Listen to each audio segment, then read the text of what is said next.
Sabenerna mah aing teh hayang ngarukiah tatangga. What? Anu panasan ka urang, anu julid ka urang, anu iri dengki ka urang. Ngan sieun ngomong kieu ustadna, si eta mah setanan. Ngan kitu we kalakuanna emang jiga setan. Itu tah besti. Beledagu. Jeung anu bener mah nya eta minantu nu daek ngabantu, nu daek ngarawat mitoha, lamun minantuna daekeun, ridho jeung ikhlaseun tanpa dipaksa. Minantu mah teu wajib ngurus mitoha, nu wajib ngurus mitoha mah anak kandung sorangan, jeung darah daging sorangan, lain pamajikan atawa salaki ti anakna. Jeung ulah mentang-mentang ka minantu pedah geus kawin jeung anakna, kabeh tanggung jawab rumah tangga dibikeun kanu jadi minantu. Ingat, minantu ge sarua boga kolot. Jeung anu bener mah nya eta minantu nu daek ngabantu, nu daek ngarawat mitoha, lamun minantuna daekeun, ridho jeung ikhlaseun tanpa dipaksa. Ingat para mitoha, minantu mah lain anak kandung, tapi anu wajib ngurus mitoha jaga geus kolot tetep anak kandung sorangan. Bener teu? Baledagu. Lamun tujuan maneh ngan saukur neangan donatur, tong nyalahkeun lamun maneh ngan saukur dijadikeun tempat tidur. Baledageun. Haram anu ngabentuk dahareun bisa dipermasalahkeun, tapi haram anu ngabentukna duit. Baledageun.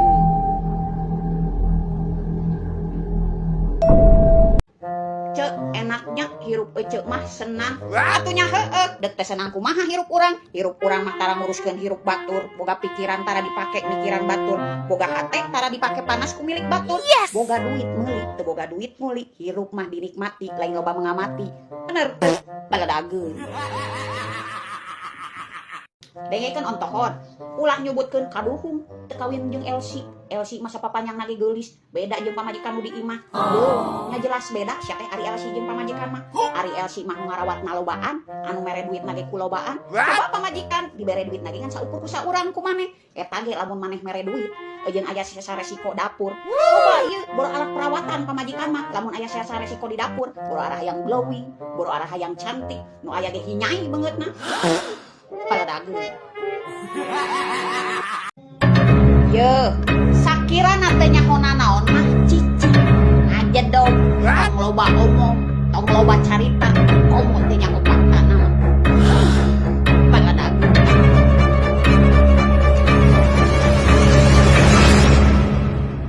Ye, cicing di mana-mana ge kumaha urangna. Nu penting mah urangna loba duit. Udah cicing di kota, udah cicing di kampung. Emang ye di kota mah jelemana cara ruwet, beda jeung di kampung.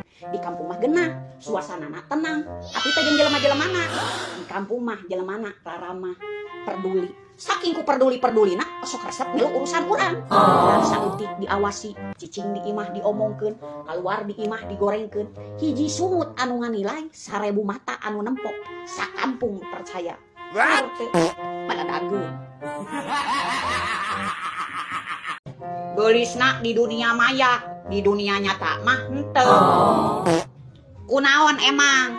Ye, urang mah di dunia maya teh neangan hiburan, lain neangan lalaki. Lamun niat eudeup neangan lalaki, geus we di dunia nyata. Bener teu? Baledageun. Pamajikan eueuh gawe dituding tukang meakeun duit salaki. Kalakah jadi beban salaki. Ye, piraku we diboking saumur hirup. Jadi babu saumur hirup bari jeung teu digaji. Teu kitu-kitu acan mah ye, rugi atuh menjadi pamajikan. Baledageun. Ye, ngaranna ge jelema. Proses maneh ayeuna dihina. Tapi lamun geus katempo aya hasilna, isuk pageto ge manehna bakal nanya, kumaha carana? Bener teu? Baledageun. Pamajikan mah hebat.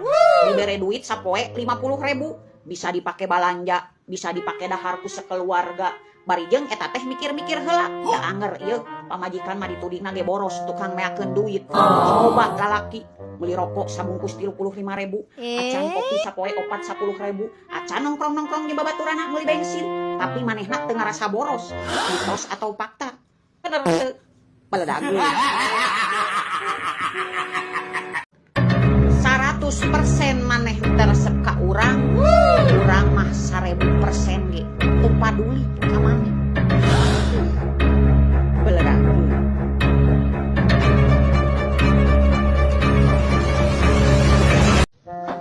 Ongkos ya bang aku dulur ka aing teh. Geningan tempo aing susah mah sia datang-datang acan ka aing. Aing dek nginjem duit 100.000 ge sia mah teu mere. Cenah mah dulur. Waduh, ai tempo aing kerjaya loba duit. Ungah sia mah ka aing. Ari tempo aing sangsara balangsak mah. Mana? Oh datang. Piraku nu kitu disebut dulur. Baladageun. Aduh, ripuh besti, umur beki ngolotan, pangabutuh beki nambahan, pemasukan beki ngurangan, edek ngeluh, tapi era kuno leuwih ripuh. Aduh, tungtung nama ya, nyagap deui wae hulu. Kalek ge ngomong assalamualaikum dina telepon teh, jo langsung dijawab. Kaum sieun, jangan bakal dibayar, da moal kabur. Aduh, aing nepikeun kagogodeg, buat nepikeun galakan anu boga hutang. Beladageun. Asa panggantengna, asa pangkerena, asa pangwowna salam sobri. Dengekeun ari sia lur aing boga babaturan baheula keur aing parawan tah jeung si Kardun goblok bae asa panggantengna asa pangkerena asa pangwowna salam sobri. Aing dilirik majarkeun teh cenah tidak tertarik da aing mah tertarik ge sama yang cantik tinggi kurus dan putih ye. Ayeuna mah tempo panggih jeung aing ka aing Asia lenya-lenye sunyam senyum terus dina sosmedna nyen status kieu sedang mencari calon istri cenah.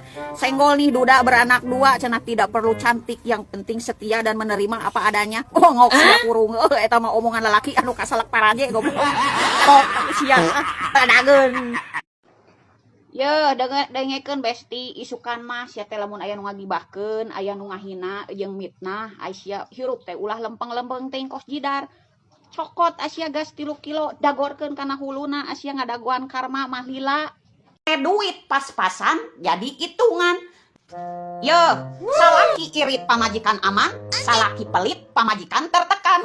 Atunya heueuh, beda irit jeung pelit mah. Ari irit mah mentingkeun keperluan anak jeung pamajikan, ari pelit mah mere duit pas-pasan jadi hitungan. Dibahas habis-habisan, nepikeun ka nuding kanu jadi pamajikan teu bisa ngurus keuangan. Bener teu? Dengekeun ya dengekeun. Pingkeun deui lamun deung pinjem duit ka salakina, kudu ngomong oge ka anak jeung pamajikanna. Kusabab jelema anu geus rumah tangga mah aya hak anak jeung pamajikanna. Jeung tong poho lamun geus dibere nginjem duit, kudu nganuhunkeun kanu jadi anak jeung pamajikanna. Kusabab maneh mah moal nyaho eta duit nu diinjemkeun ku salakina keur pangabutuh anak jeung pamajikanna. Bener teu? Baladageun. Jauh-jauh meuli seblakna ka London. Padahal mah lolobana di Indonesia. Ari update di sosmed menikah hedon. Ari kana hutang najol amnesia. Cek naon tipsna hirup hayang beunghar, hayang duit beuteuh, beuteung seubeuh, imah pageuh. Aisyah gelo, pan sia teh hirup ye, hayang duit beuteuh. Weteng seueuh imah pageuh montong dibelikeun Aisyah montong barang hakan montong jajan montong nanaon pokona mah puasa we sia saumur hirup dijamin beunghar ngan moal sia modar sajahat-jahatna jelema pangjahatna jelema anu ngaehkeun rezeki batur tanpa mikirkeun jelema keur dinapkahan bener teu beledak.